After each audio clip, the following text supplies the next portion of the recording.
அடுத்து நம்ம கலந்து வச்சிருக்கிற மாவை இந்த மாதிரி ஒரு தட்டில் போட்டுட்டு ஒரு துணியை போட்டு துணியில் இந்த மாவை வச்சு ஒரு 10 நிமிஷம் இட்லி பாத்திரத்தில் வச்சு ஆவியில் வேக வச்சு எடுத்துக்கலாம்.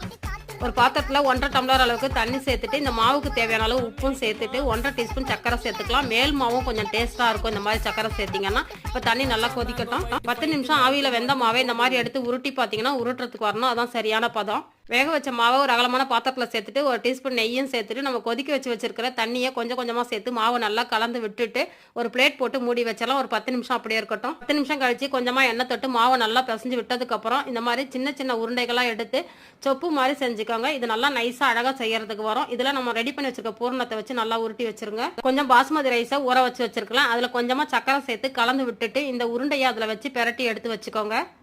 இட்லி பாத்திரத்தில் தண்ணி நல்லா கொதிச்சதுக்கப்புறம் ஒரு துணியை போட்டு நம்ம ரெடி பண்ணி வச்சிருக்கிற கொழுக்கட்டைகளை இதில் சேர்த்துட்டு 10 நிமிஷம் ஆவியில் நல்லா வேக வச்சு எடுத்தீங்கன்னா சூப்பரான கொழுக்கட்டை ரெடி.